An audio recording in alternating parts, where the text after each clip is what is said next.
Hello everyone, it's Kristie with agtakesover. I'm glad that you're here on my channel where usually all I talk about is American Girl dolls. But occasionally I do a Q&A video and ask you all for some questions, and I always open it up to whatever, so I get asked things like, about favorite movies or books or not always doll related things. And it's June and I decided to do a Pride themed Q&A.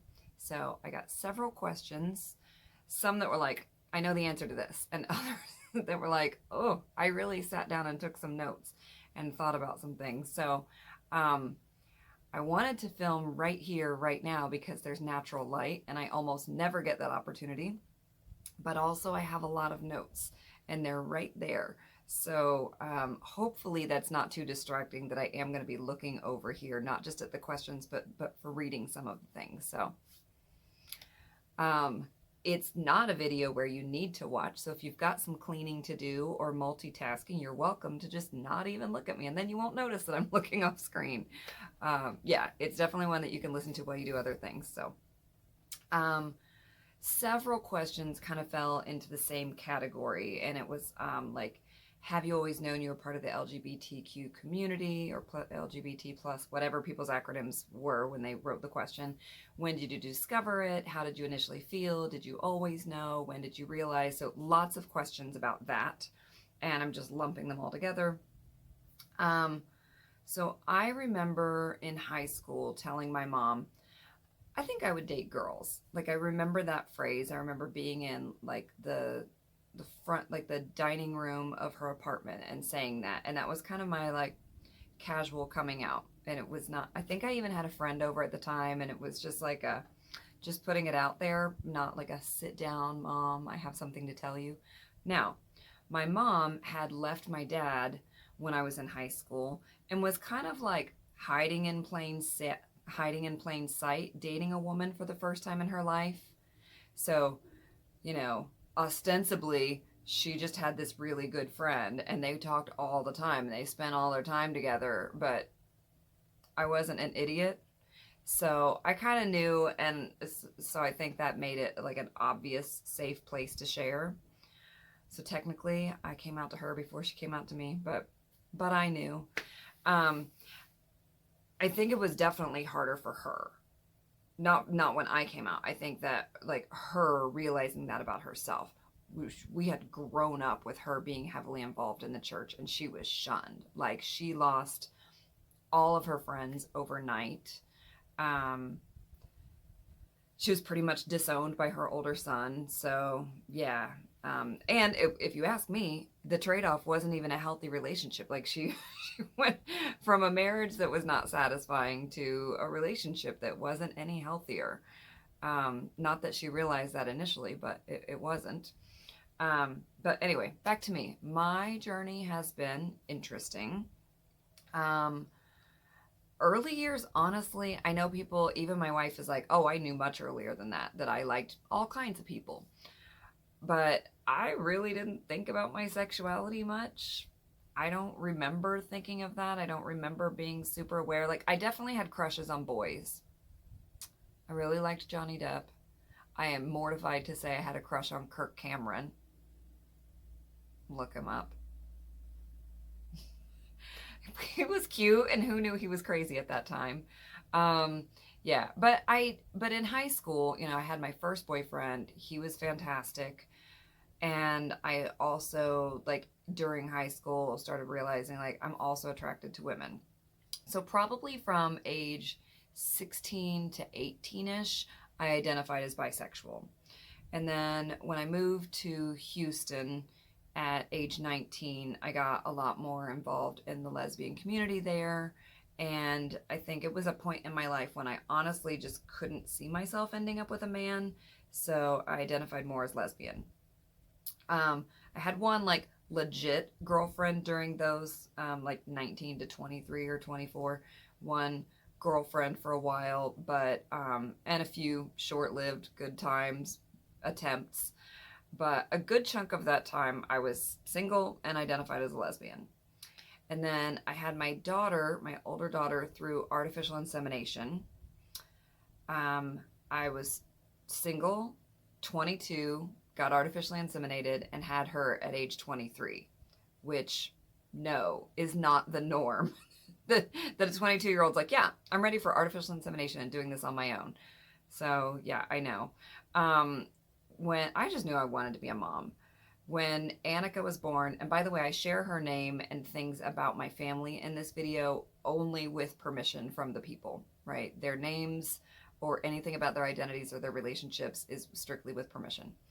So anyway, when Annika was born, I had zero interest in dating anyone of any gender, and zero ability to see myself as a sexual being at all. Like, I was a milk producing machine in charge of caring for a defenseless, dependent tiny human who was the center of my world, and that was it, right? Like, I just couldn't see another role for myself for a while. And then when she was like 2 or 3 years old, I started wanting to like revisit that aspect of myself, and was surprised to find myself attracted to men. Like, not exclusively, but I hadn't felt attracted to them at all for several years, and was like, well, this is different. So I had a boyfriend for a few months, and then a few false starts with men, and then I met the man that I would later marry when Annika was 4.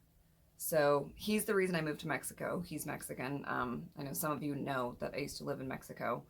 And then we moved to Mexico when Annika was 7. And if that man had known how to appreciate me and be a partner and follow through on his promises and keep his word and things like that, we'd still be together. Like, in other words, I ended that relationship for reasons that had nothing to do with my sexuality. It was a him thing. So yeah, he knew the entire time that I was not straight. At that point, I was mostly using the term bisexual again, but starting to use the term queer more. Yeah. So we were technically together for 7, but the last 2 of them were separated and just trying to manage an amicable divorce from 2 different countries, because I was back in the States. And then more singlehood. I've always been pretty good at being single. We had moved back to the States when Annika was 10, and then when she was 13-ish, I tried dating tentatively, and I did a summer of dating with Match.com. Let me just say, women seeking men were kind of slim pickings for people who weren't absolutely, hideous. I don't mean looks. I just mean people. And women seeking women was even, there were like 4. There was nothing. I looked, but I was like, there's really nothing. And then it was not money well spent. Let's just say I did like a 3-month membership and used it for 2 months and was like, I'm out. What is dating?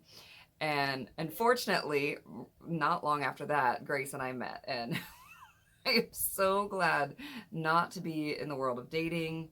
I am so glad that I have found somebody who understands what it means to be a partner in a relationship. So yeah, we're good.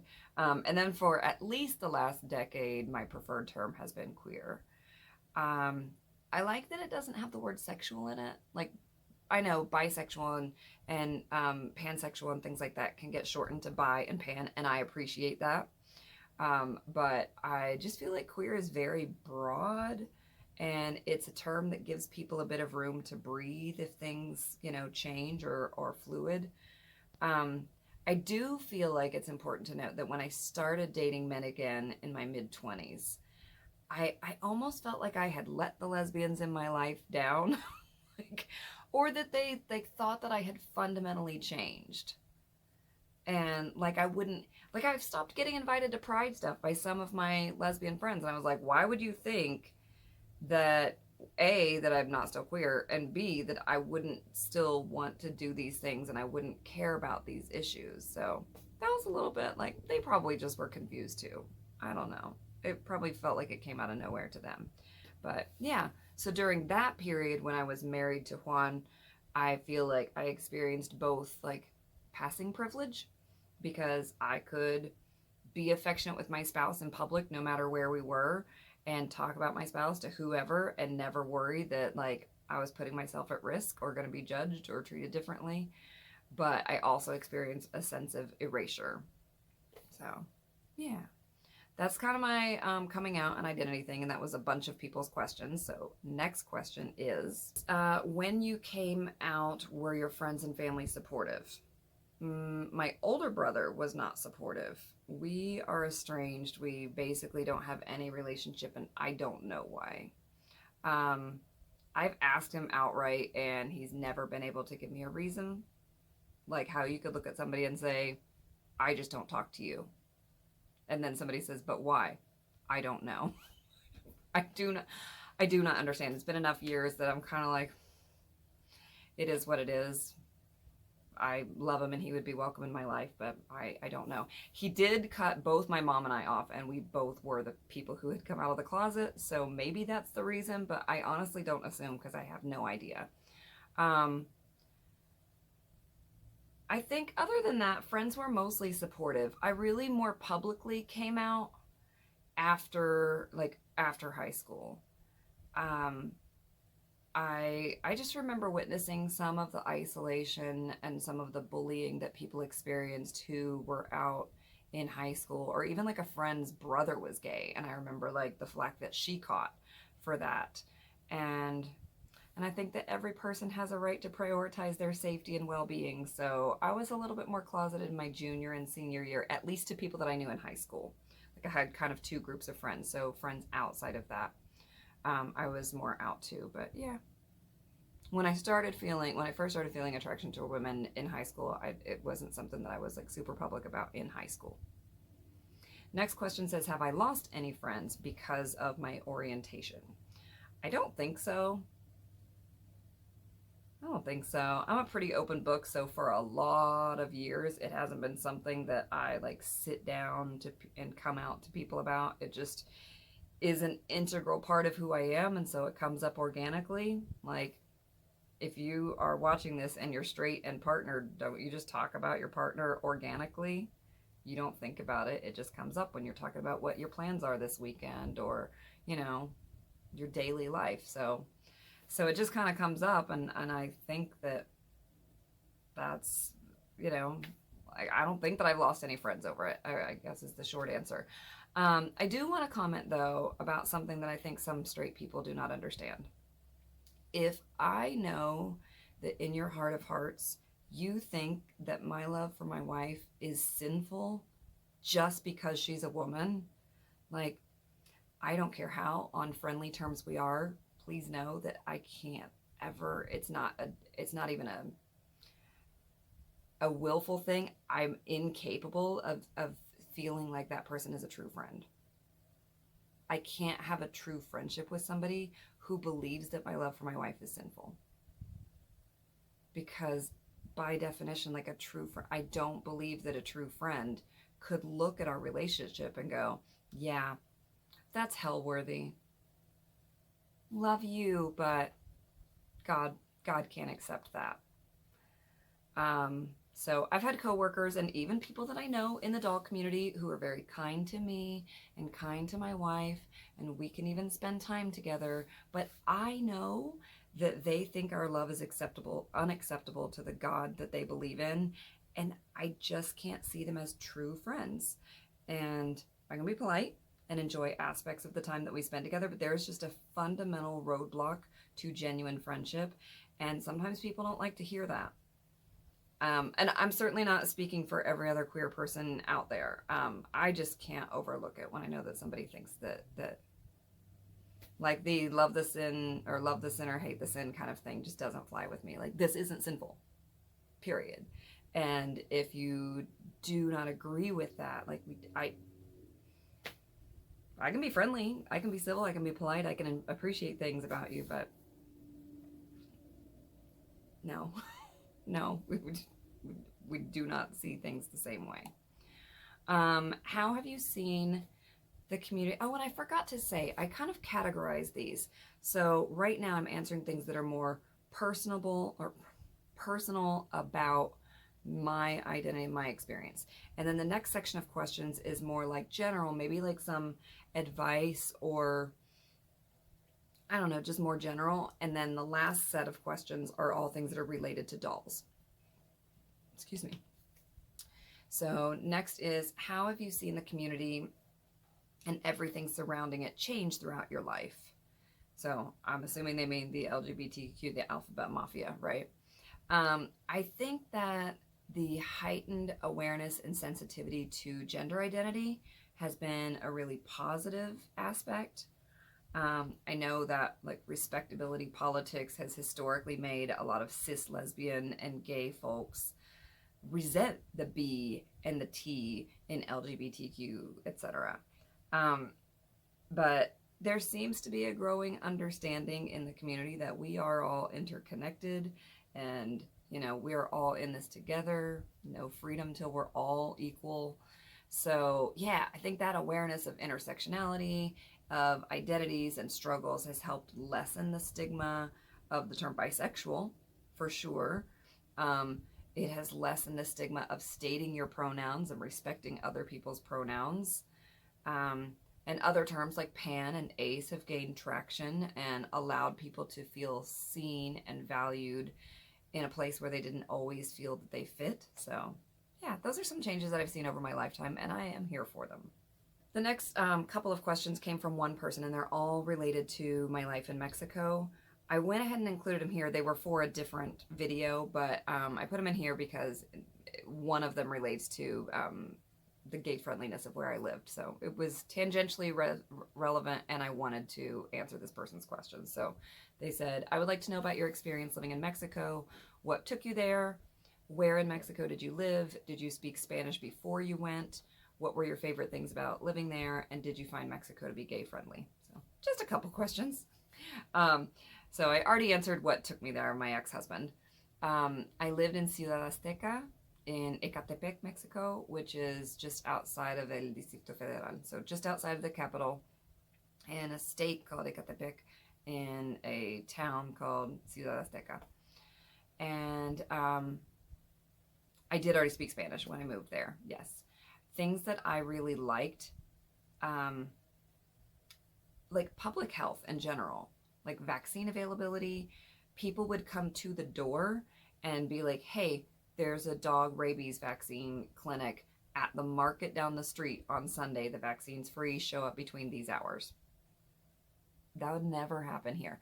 I remember once we were like getting off the metro and going to the zoo or something, and like as you're like getting out of the metro station, there was like just a person with a cooler, like 3 or 4 people with coolers and vaccines, and they were from the like public health department, and they like, you could just on your way to and from school and work and doing your things, they're like, hey, do you happen to need a vaccine? These are the ones we have today. It just like they seem to get making public health accessible in a way that I have not experienced here. Like people would bring vaccines to the door sometimes and be like, do you have your vaccination card? Here, we have the stamp, we can update it for you. We lived in an area that would have like water, like feast or famine kind of thing with water, like droughts and flooding. And so when it would flood, sometimes we would get like black water or whatever. I don't know the best English term, but like sewage water would come up and settle on the street. And they knew that that could make people sick. And so they would like go door to door. The public health people would be dispatched to go door to door and see like, was anybody feeling any symptoms and did they need medication? And if so, like, here's the medication. It's just nuts, right? Never happened here. So yeah, public health was just like, I found very impressive. The convenience of everything that would come down our street. So like, here's a short list of things vehicles that would come down our street. Like a bread seller, people selling tamales, people with giant containers of a gajillion different cleaning products, and you would just bring out your empty Windex and your empty Clarasol, and they would fill them up for you. Donuts, people buying scrap metal, water, like everybody had big like garrafones, like big, like 10-gallon things of water, because the water from the sink wasn't drinkable. So, I mean, unless it's treated and everything, but like just water, and like to refill them so that you didn't have to go and get it. You just bring out your empty one. Same thing with gas tanks, like the gas for cooking and stuff like that wasn't, where I lived, wasn't underground. They were just like gas tanks. Like think like your little tank for a grill, right? But more like helium tank shaped. And so you hook that up, and that's the gas that you use, and you just take your empty one out and get another one. And again, it just comes right down the street. And everybody had like a special horn or a special beep or a special whatever. Fruit and vegetable trucks come down the street, and you can like come out and get your grocery shopping. That was crazy to me and so lovely. And I'm sure that's not all of Mexico, but where I lived, that was very, very, very common. Obviously, the fact that my older daughter became fully bilingual and bicultural and just has a different worldview than she ever would have if she'd grown up in the United States without those 3 years of her life being there. Like, they were formative years. Her, like, first, second, and third grade were in Mexico. As far as, oh yeah, the weather was really nice. Where I lived, I didn't have air conditioning or a heater because it never got extreme enough to need either one. Just like beautiful. My electric bill was so cheap. And just being forced to like question some of the things that I had been raised to see as like the norm, the default. I'm like, well, that's just the way it's done. That's what's normal. And to, get more exposure to the way that other people live and go, is there really anything superior or more normal about the way that you did it, or it's just what you know, right? Which is a big help as we move through the world. As far as whether it was gay friendly or not, I think like many places, it depends on where specifically you are in the country. My sister-in-law was a trans woman, and she lived in our same town, and I think that she had several genuine friendships. So there were obviously friendly people, but I also think she had several legitimate concerns about her safety. So not unlike here. But again, I was married to a man for the 3 years that I lived there, so my perspective is limited. I would say it's probably slightly less gay friendly than the town where I live now in Ohio. So, like where I live now, I know that there are a lot of bigots, but I also fly my pride flag without concern that my home would become any kind of target. And I'm not sure that I would have done that in that particular time, like 2009 to 2011, in the area where I lived in Mexico. So there's a little bit about my life in Mexico. The next question says, are any of your kids LGBTQIA plus? Yes, Annika identifies as queer and gave me permission to share that. Also, like I said, my mother and my father divorced after, so that's not kids, but family. My mother and my father divorced after 20 years together. Then my mother was in a relationship with a woman for 13 years, and then now has been with her wife for 18 years. So mom is a serial monogamous for real, for real. And our little one, she's 4. Like, she's not trans. She is very much like, my pronouns are she, her. I'm a girl. And has always been very assured about that. So, and fortunately, she's 4.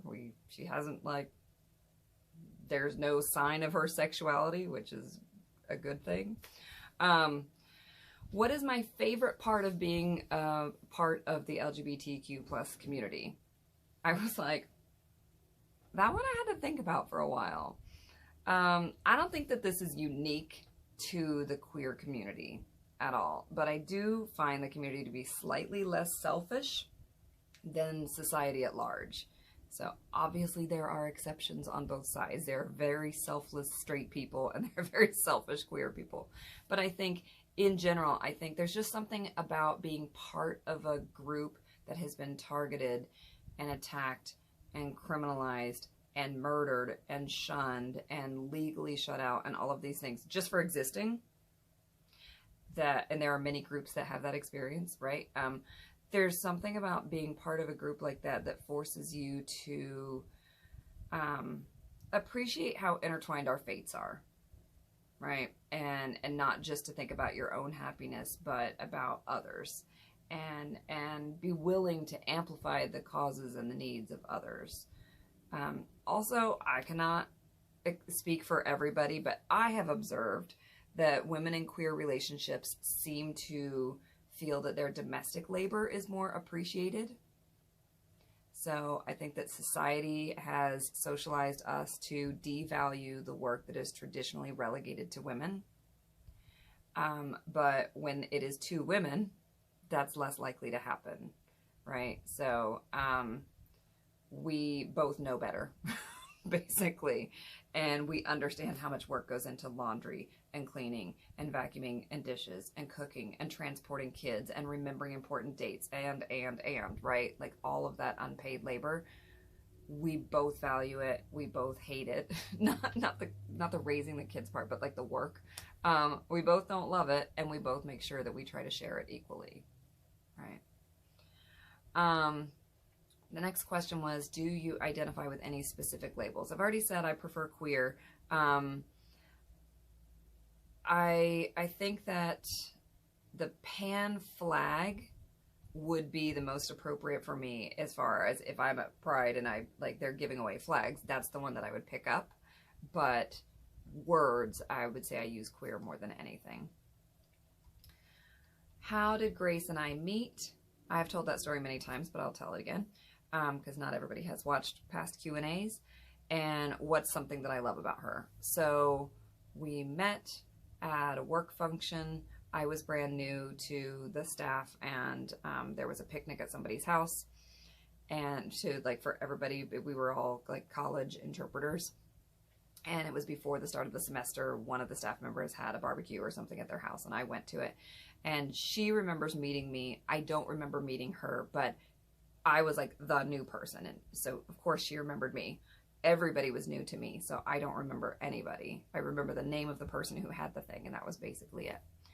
And then she walked past once when I was in the college and I was interpreting and she was teaching, and she walked past and she said, I remember being like, damn. And I obviously don't know that because I was in the classroom doing my job. And then we worked together, like we actually co-interpreted or team interpreted something, and we had a lot of downtime at that assignment, started chatting. And that's really when we just started talking as friends, and we became friends on Facebook. And then not long after that, there was an interpreter conference, which is like a 5-day-ish thing, and in a different state, and we both happened to be going to it. I was going primarily to work. She was going primarily to take the workshops. And we just hung out like every spare minute at that. And that's when we started dating, was during that week. So work conference. What is something that I love about her? I love what an avid reader she is. Like, Grace always has good book recommendations. And I love that she can get lost in books and we can have good conversations about them. I also love that compassion and open-mindedness are just things that they're just givens. Like, I don't know. Sometimes I read about people who have spouses with really intolerant views. Like, even somebody was just telling me, like, you know, my husband still believes this and feels this, and I have changed, and that's really hard. And I'm like, ugh, sucks. Or people who are like, you know, we're a house divided, like he votes red and I vote blue. And I'm like, these aren't like he likes cookies and I like cake. These are fundamental differences about human rights, about like the happiness that people deserve. I'm so glad that is not my reality. I can't imagine that being my reality, and she feels the same way. Also, I love that one of her love languages is saving TikTok videos and sharing them with me, and that we both like Hallmark mystery movies, even though we know exactly how they're going to end, and that we cry at Bluey episodes, and that we can share shoes and makeup, and she is kind and thoughtful, and we are a very good fit. So, thanks for asking. As a parent, this is the next question. As a parent, were there any hurdles that you faced due to homophobia? I don't think there have been hurdles per se. It's been more an issue. The bigger thing, and this is like, it's not always some big horrible thing. It's like the smaller things that are just nonstop. The heteronormativity, and if you're not sure what that means, it's like when society just presumes that heterosexual relationships are the default, and you see that narrative everywhere. That is so overwhelming. Like every children's show, books, like everything, even teachers who are not trying to do this sometimes inadvertently do so. Like, take this form home and have your mom or your dad sign it, instead of, and have your grown-up sign it. Like if you're wondering, well, what else are they supposed to say? Have your grown-up sign it, because it might be a foster parent, because it might be a grandparent, because it might be any number of things. Have your grown-up sign it. It's not rocket science, but sometimes people just aren't aware. And so that, like, all of the time, I think that the frustrations I've experienced as a parent on that front are the same that many parents feel if they're not in a hetero relationship with the bio child's parent, or with the bio parent of the child, with the child's bio parent. That's what I wanted to say. I should just read the notes. So, adoptive parents, fostering parents, grandparents, etc., extended families, families where there's a deceased parent, polyamorous families, gender fluid or trans parents, like all of them probably feel the same thing. Like, could we stop assuming that one mom, one dad who had a child together by procreation is the norm and everything else is an exception? Because it sucks to constantly feel like an exception to the normal family. Like, there is not one normal family. We are a normal family. And I think it is harmful on your heart to like constantly feel like the exception. Oh, well, in this show they had like 2-mom family, right? Like, it's notable because it's the exception. I do wonder sometimes if children feel like their families are somehow less than or less valid because they either don't see them represented at all, or when they do, like, it's a big thing. And especially if they perceive that it's a thing that makes those around them uncomfortable, right? Like, I'd never see my family reflected, and then finally there was a book that a teacher was brave enough to read, which can't even happen now in most states, but was brave enough to read, and it happened to have 2 moms, and people were uncomfortable. What's wrong? Like, why? Why would people be uncomfortable with my family? So that. Okay, the next one says, your family/life is inspiring and aspirational to younger lesbians like myself. Not too long ago, something as simple as getting married, having kids, or buying or renting long-term a house seemed completely out of reach for us. What advice would you give to your younger self or to other queer youth who want this life? This is such a big question. It is the question that I spent the most time thinking about, and I'm not sure if I have great advice. Because some of what this person is asking depends on your current age, that person's current age, and I don't know how old they are. A lot of it depends on your finances, to be honest. Like, the ability to buy a home, lordy. And even more of it depends on luck and fate and serendipity. Like, meeting a partner is not a science. I guess one of the best things that I would say to somebody is focus on you. Like, learn how to be financially responsible. Think about the things that would matter to you as a parent. Look inside and go, are there any things that I need to unlearn or trauma that I need to unpack so that in the future, if I become a parent, I don't pass this on, so that my own stuff doesn't become their generational trauma. Pursue the things that interest you and bring you joy. Learn how to communicate openly with the people who are already in your life. Practice showing love and showing up for the people who are already in your life. And then when you're ready, you can put yourself out there and try to find a partner who has also done that work, right? But that way, even if it takes some time, or even if you never, hopefully you do, but take some time to find a partner who's done that work and that you deserve and that deserves you and that you can grow together. Regardless, you'll still be a better and happier person if you have done the work of focusing on, like, your own finances, your own trauma, your own communication style, the way that you care for people. So I hope that's helpful. I wish there was like a better answer. The next question is, what do you struggle with every day that a straight person wouldn't know about?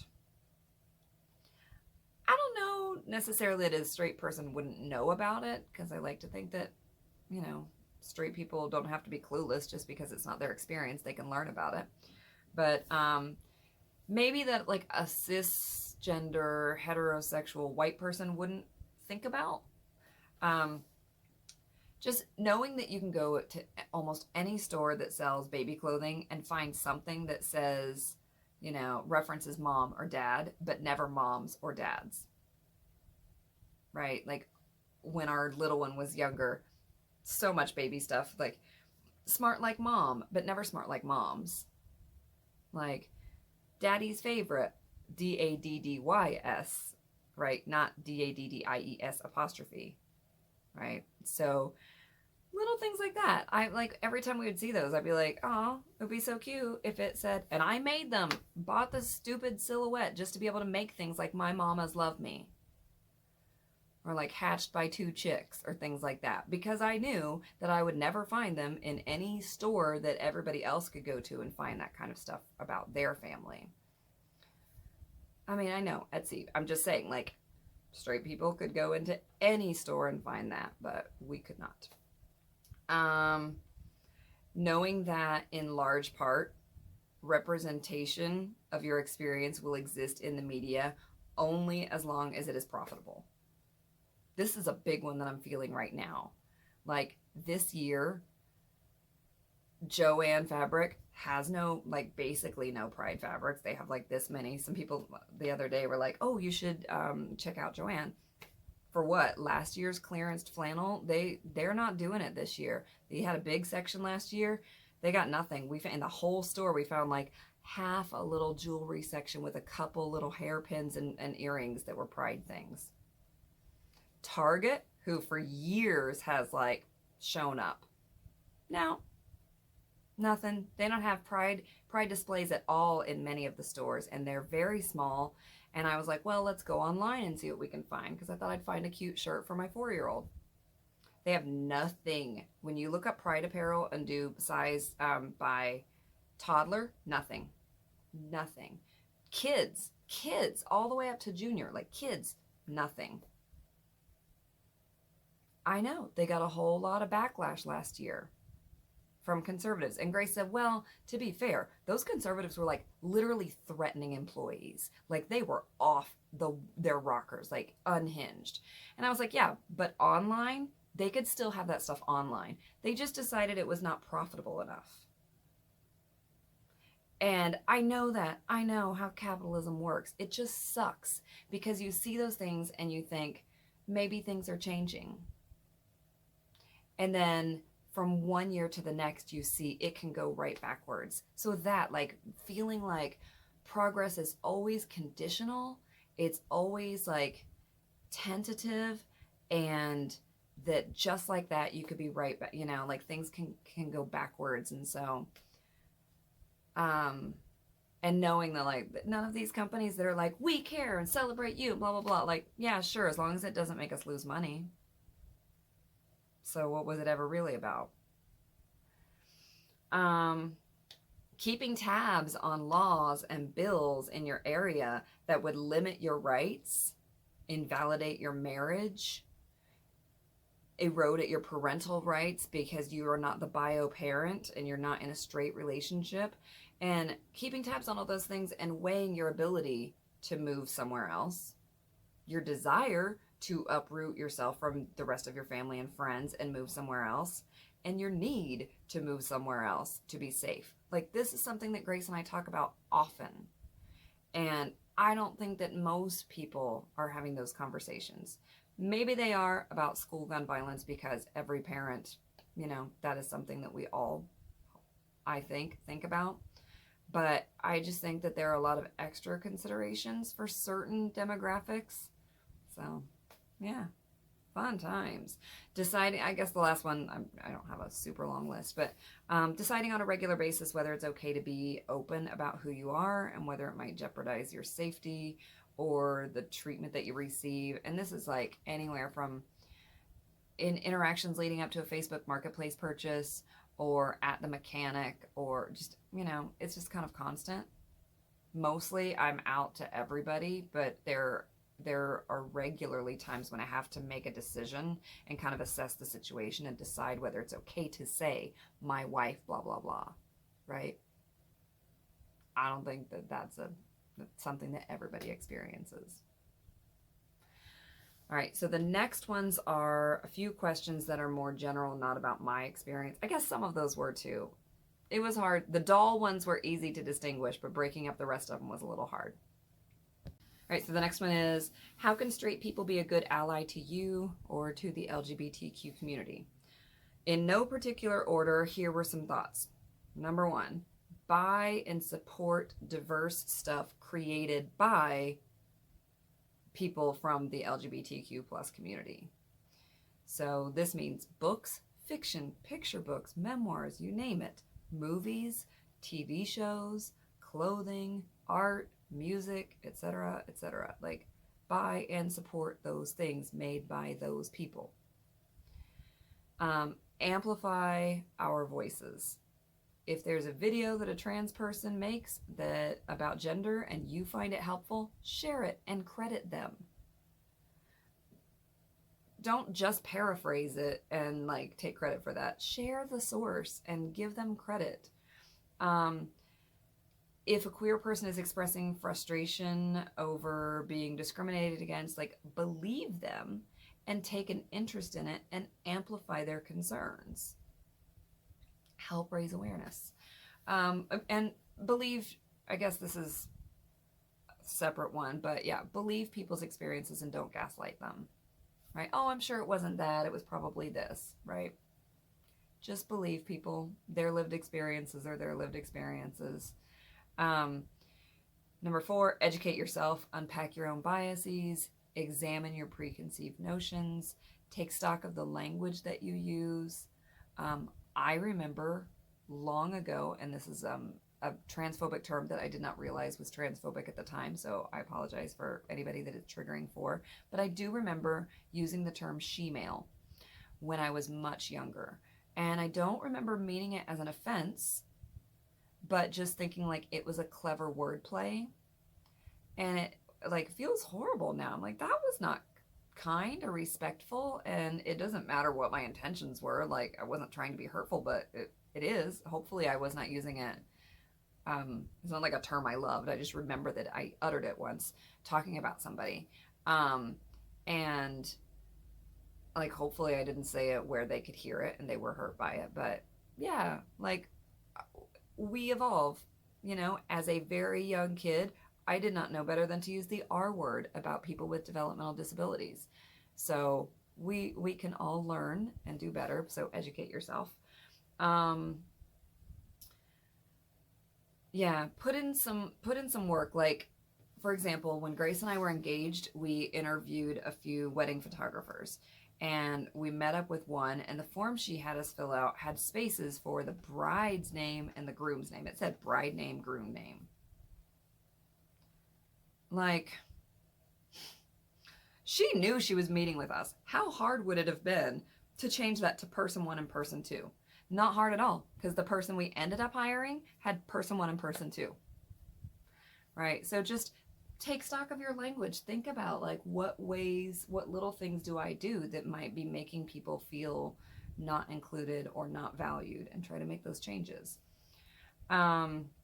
We did go with a photographer who had a much more diverse portfolio, diverse couples in her portfolio, and had the forms that were inclusive, because I don't want to feel like an afterthought or something you didn't take into consideration on my wedding day when I'm shelling out a bunch of money. So, number 5, try to help others change. Hold family members accountable. That's a big one. People say this all, like, in many communities, like, if your uncle is racist and you're white, why don't you call him out on it? That's not somebody else's job. Why don't you have that conversation? So same thing, like if somebody is making a tasteless joke or a bigoted comment about LGBTQ plus people, like say something. You have less to lose than other people do. Like put your neck out there. Have those hard conversations. Share links and accounts and books and podcasts and things like that from the LGBTQ community that have helped you grow and learn more and might help others. Number 6, performances. Oh, sorry. Vote and raise your voice in solidarity.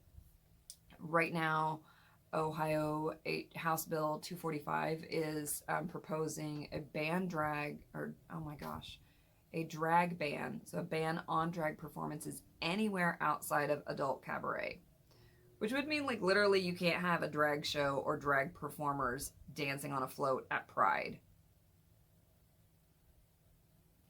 Be so serious. Why? Give me good reasons for that. There's another one in Ohio attempting to force trans students to use the bathroom that doesn't correspond to their gender. Another one aiming at banning trans students from playing on sports teams that correspond to their gender. Like these are just current ones in Ohio. There are several all over the country. There are people fighting for the right for teachers to misgender and bully their students, and against teachers' ability to even utter the word gay. What are we living in? What are we living in? Like, please learn about those bills and do something about them, and like volunteer and letter write and educate and vote. The ACLU and several other websites have like where you can track anti-LGBTQ legislation by state, so that's a good place to start. And then the last one, this is a bit of a longer point because it's kind of a soapbox point for me. Remember that an ally, because it said something about how to be a better ally. Remember that an ally is something that others can call us, but we can't declare ourselves to be. So we also don't get to declare this is a safe space. I see that all the time in like AGIG, or people will say like, this is a safe space. You don't get to say that. The people who need the safe space get to determine whether it feels safe to them. Like I spend a lot of time watching videos by Black content creators about natural hair and about life being Black in a predominantly white workspace, and about the microaggressions that Black people experience regularly. And I'm learning. I'm continuously exploring my privilege, and I'm trying to do less harm. But at no point will I ever say, I'm an ally to the Black community. Like the audacity, as my friend says, the caucasity. My job is to keep learning and to contribute in the ways that I'm asked to. I'm going to be 100% blunt. Whenever somebody's like, this is a safe space, or I'm an ally, I kind of have a visceral reaction. Like I get to decide if that's true about queer people. I do think it is lovely to say, I want to create a safe space. I want this to be a safe space. If there is any change that I need to make to that end, please let me know. This is a safe space says, I have arrived. And you think you've already done the work, and it's already done, and nobody can tell you otherwise, and you don't need to make any changes. I want this to be a safe space. I want to create a safe space, says, and I am open to people's feedback if there are things that need to change to make it safer. Like, that's so much better. That will make me feel safer. The next one is about pronouns. It says, when is it okay to ask people their preferred pronouns, and are there preferred ways to ask? So one thing I've come to realize over time is that for most of us, they're not preferred pronouns. They're just pronouns, right? Like, asking about someone's preferred pronouns can unintentionally, I am assuming all good intent with this question, but unintentionally send the message that we think respecting them is optional, or that their preferred pronouns may be different from their real pronouns, right? So I have learned to just say, what are your pronouns? My 4-year-old has learned to say, my pronouns are she and her. and to say, what are your pronouns? To answer the question though, I feel like saying what are your pronouns is appropriate. Like, I'm a cisgender person, so don't ask me, but you did. Trans folks and gender fluid people, if you want to comment below, please do. I'm just based on what I have seen and read and from the trans people I know, just saying what are your pronouns is appropriate. You can also help by offering your own pronouns proactively. So, for example, in my professional life, I often come into contact with strangers and we work together intensely for 1 week, and then I never see them again in my life. And we use video conferencing to meet up, and I will, put my name, and then in parentheses I'll put she, her. And I ask everyone, can you go ahead and edit your name to add your pronouns so that I don't make any mistakes? And obviously, like, I'm leading the group, so I'm in a position to do that, but it's one way that I want to normalize that and to make sure that I don't misgender anybody. You can model it and normalize it by adding your pronouns to your email signature or your name badge if you have one at work. When we are out and about, my daughter will sometimes see like a male presenting person with long hair, and she'll ask me about their gender. Like, she might say, is that a boy with long hair? Or is that a boy or a girl? And I usually respond with something like, I'm not sure. We don't know unless a person tells us.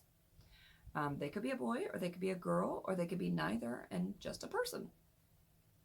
I'll often add, because she is young, would you like me to ask? To normalize that it's okay to ask people and not, be uncertain. And like, most recently, this happened at the CVS drive-thru. We were picking up my medication, and the person at the window had short hair and a few piercings and a white shirt with the name tag Oliver on it. And my daughter asked from the back seat, Mama Kristie, is that a boy or a girl? And I said, I don't know. We don't know unless somebody tells us. And she said, can you ask their pronouns? And I said, sure.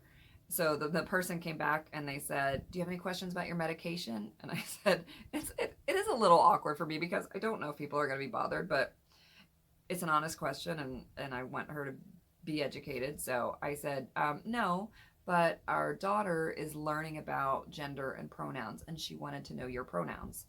And the person did not miss a beat. They were like, oh, they, them. And then we had a short conversation about how they said, one of these days I'm going to actually get it on my name tag. I usually wear a pin, but I lost the pin. And I was like, oh, well, Pride's this Saturday, so that you'll be able to pick up another one. And we did see them at Pride. They didn't see us, but we did see them at Pride. So, yeah, even if you don't have a curious 4-year-old with you, you could always say, like, I'm trying to be more mindful. What are your pronouns? But do that even when it is somebody that is like very like female presenting, and you are like, I think I know, like, that one's obvious. Ask, because that'll normalize that this is a question we all can answer. We all have pronouns. When I see strangers on the street, I generally just say they when I'm speaking about them as a default. That's been something that I've changed. I didn't do that with my older kiddo, but, fast forward 18 years, I'm doing that with the younger one. Instead of saying, like, do you see that woman? I'll say, do you see that person across the street? They're gardening. And that's reminding me that we need to pick up some mulch or something like that. That wouldn't be a real thing I would say to my kid, but... yeah. So anyway, again, I'm a cisgender person, so the way that these questions are asked is not triggering to me. So any trans, non-binary, gender fluid folks, or if you're watching, you're welcome to chime in below. Last one before we get to doll questions was, if you unintentionally misgender someone, what is the best way to apologize? And what I have heard most commonly is, say sorry, fix it, move on.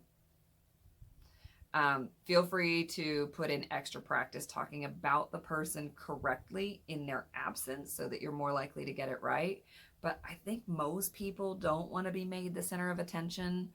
So that's my approach anyway. Again, others can chime in below. And then there are 8 questions about dolls, so not too much longer to go, but several questions. I have to go to work soon, so I will be back at my lunchtime, but through the magic of editing, it'll be like 2 seconds. All right, so it's lunchtime. Woohoo! before I go eat lunch, I thought I was done with all the questions that were not doll related. And then literally right after I was like, okay, back in a few, I looked and I saw that I got another, like from one person, several more questions. So I didn't have time to think these over, but I want to make sure they get included in the video. So first one says, what are some of your favorite songs, books, and movies by, for, or about the LGBTQ plus community? And because I don't have a lot of time to think about this one, it's tough. They said, personally, I've been pretty much listening to The Village by Rabel, Wrabel, on repeat during this year's Pride Month. And I have never heard of that singer group. I am not up on most current music. I did listen to Billie Eilish's Lunch the other day because a friend recommended it, and I was like, oh, that's fun. But no, I'm still over here listening to Indigo Girls and Ani DeFranco and like Dar Williams and stuff. So dating myself there for sure. The next one, movies. And maybe I'll put a list of books like either in a community post or in the description here, but I will try to give some book recommendations sometime soon. I want more time to think about that one, and I'll just look through my Goodreads and get some recommendations from Grace as well. The songs, books, movies. I really like Single All the Way. It's a Christmas movie. And I really like Red, White, and Royal Blue.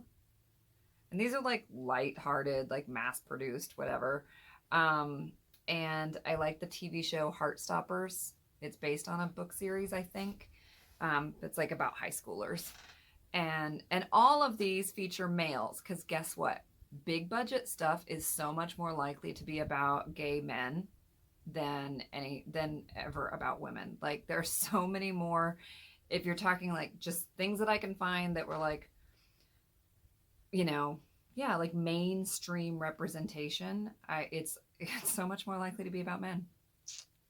Please drop some of your favorite music and book and movie recommendations in the comments because I would love that. Movies for sure, TV for sure, books for sure. Music, I'm so like out of touch. I'm just like listen to whatever. I don't know. I don't listen to that much music, honestly. Next question was, how do you feel about reclaimed language in the community from words that were or are considered slurs? And I've been saying queer left and right, so I think by now I probably don't even need to answer that question. I think reclaim the language that you want.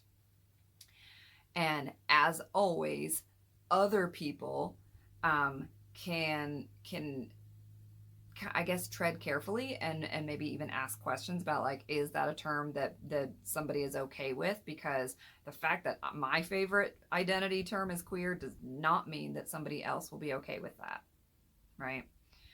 And that doesn't mean like, oh my gosh, then how can I ever know? Just ask people. I mean, you can say LGBTQ or LGBTQ plus or LGBTQIA or something like that, and I don't think anybody's going to be offended by that. But if they have a specific term for themselves that they prefer, they can tell you or you can ask. Yeah, but some of them I'm not okay with. Like, and all of them, of course, if they're still used as slurs, they're still going to hurt, right? Like, if somebody means them in a hurtful way, the hurt will be there. I have a real, like, inability or aversion to the F slur. Even like in a recent video I was doing about Pride, there's a group called the Flaggots, Flaggots, and that is a word that they have, like a word play that they have embraced and they like it, and it's like flag twirlers, and that is fine. But I'm just like, the flag twirlers, like the color guard, I'm not real comfortable with that one. But queer, sure. Dyke, I mean, that's not my identity, but I don't see that term necessarily as like a pejorative unless it's meant that way.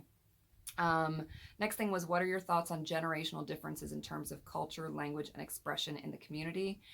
I do think there is a lot more fluidity and a lot more of understanding as sexuality on and gender identity as possibly on a spectrum for some people, and an acceptance of that instead of writing it off as indecisive or wishy-washy. And I think that that is that like more general acceptance of people don't have to fit in one narrowly defined box is a good thing, but it does also feel generational. So, who are your favorite openly LGBTQ plus agtubers and ag clothes makers? Clothes makers is really hard. Like, I've got one answer because it's the only person that I know of right offhand who is openly gay and an ag clothes maker. And that is Sean over at Obsessed Dollboy AG. And I was like making my list, and I'm like, oh, again, all guys. No, that's not true. That's not true. But there are not many, even though the majority of American Girl fans are women. I couldn't think of. I'm thinking of maybe one person, but I can't remember because it's maybe come up in like one of their videos, but they're not like openly in the way that I mention it regularly as part of my identity. But there are not many openly queer women who that I know of in the agtuber community. So if there are, again, put them in the comments because I would like to know. But many of you know I really like Blaine's channel, Displain. I reached out like as soon as I saw his channel. I was like, all right, this is going to be up my alley, and we've been chatty ever since. Maddie over at Super Fun Dolls uses they them pronouns, and maybe trans or binary, non-binary. I'm not sure, Maddie. I don't remember, but uses they them pronouns. I do know that, and I like their channel. And he hasn't. I do like Obsessed Dollboy AG's channel, so clothing and channel, and he hasn't posted in a while. But Chris over at AG Forever 96, also a fun channel, and to my knowledge, pretty openly gay. So yeah, I don't know where the ladies are, but lots of good channels out there. I mean, in the grand scheme of things, not many, but there are some. Okay, I think those were all of their questions. So I'm gonna click over here back to now the questions that are all about dolls. All right, the first one was an easy one because I've already answered this before, but again, not everybody has seen a past Q&A video or watched enough of my videos to know. Were you and Grace both doll collectors before you met, or did one of you get the other into it? Easy answer for those of you in the know, I was definitely not a doll collector. If you would have told me that this is one of the big things that I would be doing with my life at age 45, almost 46, I would have been like, okay, sure. And also like replacing carburetors every Thursday for funsies. So yeah, Grace was not an adult doll collector. She had some American Girl dolls when she was a kid, like at the very beginning of the pandemic or shortly before, I don't remember. Her dad brought down some of her toys from childhood that he'd been storing in his basement, and she had a couple American Girl dolls in there and was just like, oh, my childhood toys, and quickly found the online community of doll photography and sewing and all of these world building and all of the things, and was like deep down the rabbit hole. And I was like, what is going on with my wife? And obviously, if you can't beat them, join them. So yeah, we're both definitely collectors now. I mean, there are longer versions in past stories, but that's a good short version. Next one was, in your experience, what's it like being queer in the AG online community? I think that this can be a bit surreal because I think being openly queer, as I am, homophobic doll fans avoid my channel. They avoid my account, and so I tend to not stumble across theirs, and I also tend to not stumble across their stuff. So like, I'm just over here minding my business and insulated and focusing on creating a positive, welcoming little corner of the interwebs. And I can kind of sort of forget how much intolerance there is in this community at times.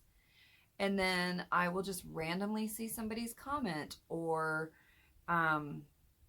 like Grace posted a pride photo in a Facebook group, and somebody responded, "Aw, that's adorable. God's covenant, a promise to mankind, the rainbow." I don't care what your beliefs are, but you knew that that was a pride photo. And you knew that saying something blatantly homophobic would have gotten you deleted. So that was the way that you chose to like show your homophobia, was to be like, let me invalidate this and be like, it's all about God and God owns the rainbow. Like, why? Just let us be. Just let us have our joy in these dolls the way that we want to and exist. Like, why do you need to insert yourself to invalidate others? Just, it sucks.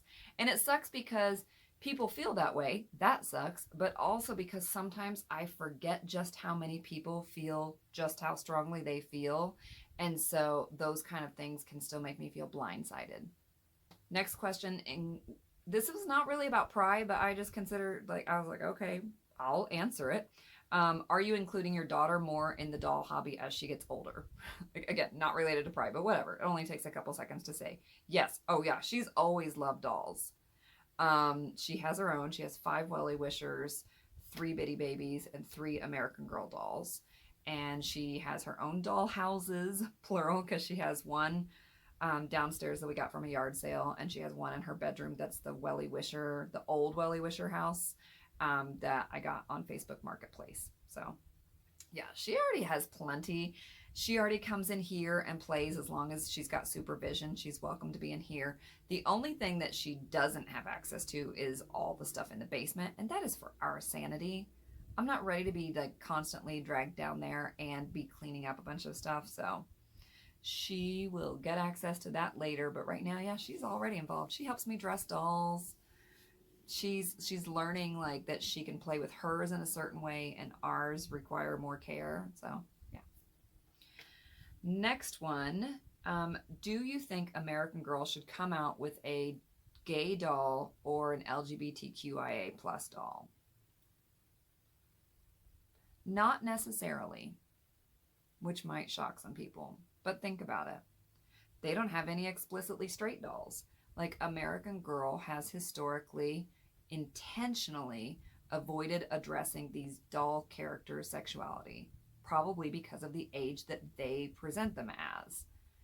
And also I think because Pleasant Rowland was trying to let the focus be on girlhood and not that part of your life where it starts to become more about the attentions of others or the affections of another person or crushes or whatever, and like just concentrate on this more innocent time in your life where it's about you and your friendships and not that.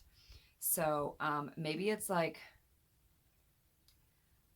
yeah, maybe it's because of that I feel that way, because we adult collectors might age our dolls up, but I don't necessarily think that American Girl should do that. And I think if they haven't made explicitly straight dolls, why do they need to make an explicitly queer doll? That said, what I respect that, and I think probably they don't need to make. But if AG had any interest at all in representing reality, then we would see a lot more diversity in the characters' families. So, there are older siblings and aunts and parents and uncles and all of that in these books, and they're like always straight. Anytime there is any alluded sexuality, it is always straight, with the one exception of Kira's great aunts, and you saw how everybody freaked out over that. So, yeah, like Samantha's Uncle Guard and Mary Ellen's older sister and all of those things, like everybody is straight. That is not realistic. Do children deserve to see a more accurate picture of diversity of American families? Like, abso-freaking-lutely. Will American Girl be the company to give it to them? I'm not holding my breath. No, of course they will not. I absolutely don't think so. Also, this wasn't part of the question. I mean, I guess it was because somebody said LGBTQIA and the T. Do I think that we should have a trans or gender fluid character? Like main or side character? Yes. Yes, because as most of us understand, gender and sexuality are two entirely separate things. So they could have gender diversity without getting into the doll's sexuality. They won't, but they could, and that would be great. This company has caved to conservative outrage for too long to start changing anytime soon, and especially if they don't see a huge financial payoff to doing it. Story of our lives. The next question is, what kind of queer and or gender representation would you like to see from AG? Broadly defined, like dolls, storylines, clothing, accessories, social media, etc. So I just answered most of that, right? But I will say specifically that it would make my day to see them feature like two moms giving a child a doll in one of their catalogs or on one of their social media platforms, right? It would make my day if by the time my younger kiddo is old enough to read American Girl books, there were actually more representations of diverse families so that she could see her own family reflected. She has two moms. She has two grandmas who are married. She has trans and pan and queer and lesbian family members. And I don't believe that AG will ever be brave enough or committed enough to portray those families.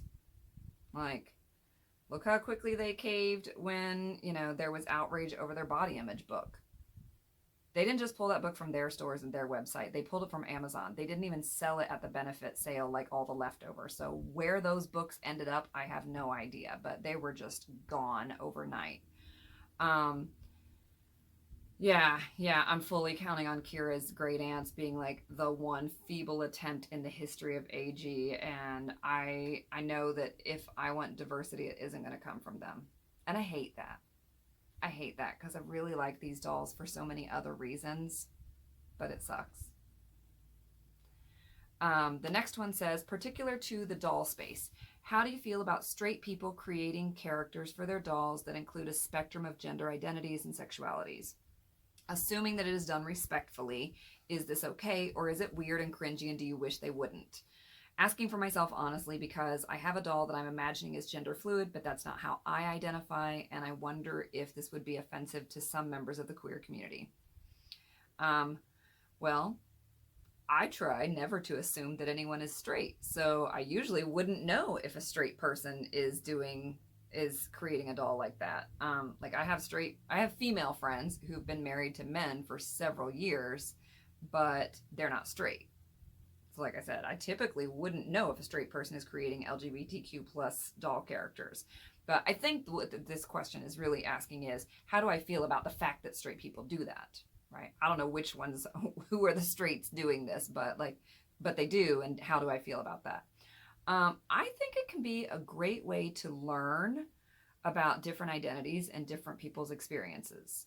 I see people build elaborate personalities and backstories about all kinds of different identities, like, gender and sexuality and disability and hobby and religion and nationality and all of these things. And it's fascinating to me, especially as somebody who doesn't build those elaborate backstories.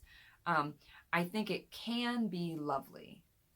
I think it also can involve gross oversimplification and tokenism and people getting their ideas based on stereotypes or from not credible sources. So it can be a lot of not lovely things, which is where they said, assuming it's done respectfully. I think part of me, I'm not sure if I'm a good person to speculate about what makes the difference, but for me, I think part of it is what sources are informing this character's development. Like, how much reading and learning happened, or was this just all from your brain, right? Because your brain has limited experiences inside of it. But like, how much reading and learning happened? How much are you committed to continuing to read and learn about the identity that you're giving this doll? And if the answer is a lot, and the sources you're consulting are from people who have that identity, to me that seems great. I can't speak for everybody else, but yeah, I think that's probably what makes the difference for me. Sometimes it does feel cringy. It feels very like, I just want to check off the diversity boxes. But other times I can tell that people have really been learning and using their dolls as a way to explore different people's experiences. And I think that was the whole point of these dolls, right? That was the whole point of the historical line. So yeah, I don't fault that. Two more questions. One says, what are your favorite, these like just in no particular order, what are your favorite pride themed items from your doll wardrobe? I just picked one. I don't know. I just now noticed that it was items, plural, but I think it's probably, hold on, I'll just grab it. It's going to be backwards, but this super gay shirt from Indie Dolls.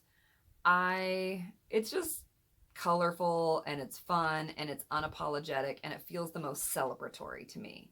Like there are things that are like heavy hitting and hard and whatever, but this is just fun and it's about joy and it's, I don't know, it's silly. It's super gay. The last one says, when you think about your doll's characters and stories, how many of them are members of the LGBTQ plus community? So I gotta be honest, I don't give much thought to their sexuality at all. Maybe that is AG taking that approach and rubbing off on me. Or maybe it's because I don't not very many of them have really well-formed backstories.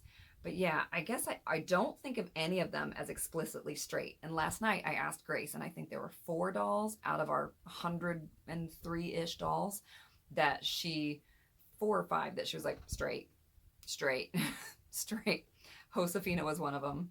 I feel like Nellie was, I don't remember. But anyway, there were like 5 of them that she was like, straight. And I was like, I don't think of any of them as explicitly straight. And then we kind of agreed on several of them that were like, they kind of give this vibe, but I hadn't really thought about it before, or I don't give much thought to it. And then several that we were like, no, they're definitely queer. So let's see. Obviously, the only 2 that we have in a relationship are our mini-me's, Ingrid and Casey. So obviously they are queer and they're in a relationship.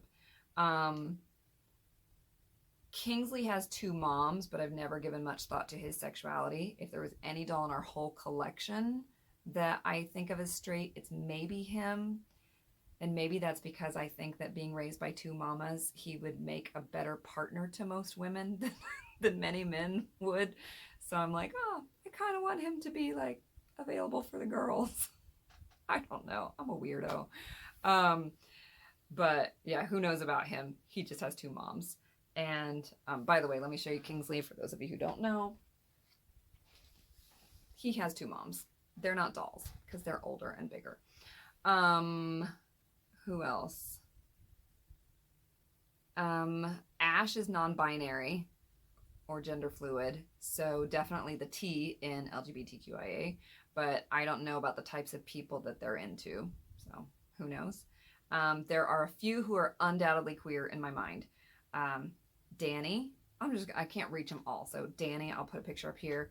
Ty, Logan, I think those 3 for sure, like Grace and I both agreed. And then Bo is, Bo also. Bo is pan. And Nikki and Scout and Delphine, we both agreed kind of give queer energy, but we're not sure. Like they're not sharing those details with us. Yeah. But for most of them, like I will switch things up just depending on the photo shoot that I have in my brain. Like they will be, Logan's pretty much always gay. And Danny, I wouldn't change Danny's look or I wouldn't ever pair her in a photo shoot in a dress with a guy doll. I just wouldn't, because to me, Danny has a very distinct, that's not who she is. But most of the dolls are a blank slate and we just switch them up to match whatever we need. Okay, so that's it. Holy crap, I probably have no lunchtime left, and you, hopefully you weren't just sitting here watching this, you were getting some other stuff done or listening to it while you were on the road, and I hope you enjoyed it. I don't know, I hadn't done this kind of themed Q&A before, but it was fun for me, and I hope it was enjoyable for you. I hope that you're having an absolutely fantastic Pride Month, and staying cool and enjoying your dolls. Bye.